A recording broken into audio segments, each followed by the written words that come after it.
kita akan bahas mengenai IHSG yang masih melanjutkan momentum positif ya, dan bisa dikatakan penggeraknya ini adalah saham-saham konglomerasi. Jadi kalau yang my friends perhatikan saat ini yang lagi kita share di screen sebentar ini, nilai transaksi sebenarnya kalau kita boleh bilang cenderungnya tuh udah mulai stabil double digit ya, dan ini kalau boleh dibilang mendekati atau hampir sama lah sebelum CDI itu mau IPO pada saat itu kalau my friends perhatikan. Jadi likuiditasnya itu udah mulai kembali lagi. Dan kalau misalnya kita lihat dari sisi penggerak marketnya, kalau my friends perhatiin kemarin itu mayoritas banyak digerakkan sama saham-saham konglomerasi. Jadi ada DCI, ada Brand, ada CDIA, BRPT.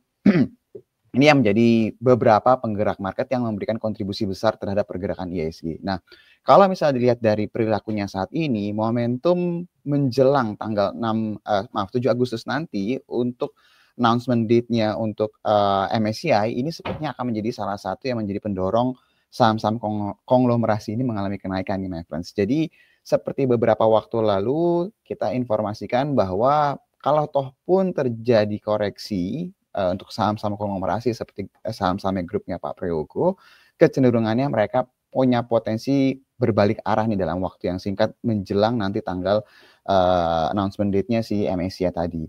Dan kalau misalnya my friends perhatikan, itu nggak hanya saham-saham dari grupnya Pak Prayogo aja, tapi beberapa saham yang sifatnya konglomerasi juga ini terus mengalami kenaikan. Nah, yang salah satu kalau yang kita lihat nih fenomenal sekali itu adalah DCI ya my friends ya. Jadi mungkin saat ini kita akan bilang, oh ya DCI naiknya signifikan, tapi secara likuiditas ini nggak bisa dibeli oleh banyak orang nih, karena likuiditasnya itu sangat kecil sekali. Jadi agak berbeda dengan beberapa saham konglomerasi yang lain. Tapi kalau misalnya lihat pola seperti ini, dia terus mengalami kenaikan, dan nantinya biasanya nih kalau naik kencang nanti ada corporate action atau hal yang lain yang bisa akhirnya membuat lebih liquid, itu akan berubah ceritanya ya. Tapi yang jelas IHSG sejauh ini masih didorong oleh saham-saham yang memang terkorelasi dengan saham-saham konglomerasi.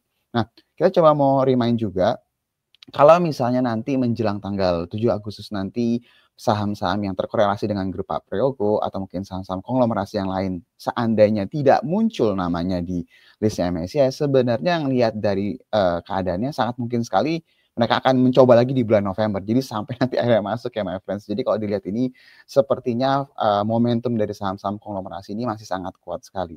Jadi kalau seandainya terjadi koreksi cepat atau lambat, terlihatnya ya harusnya akan terjadi perlawanan lagi nih my friends.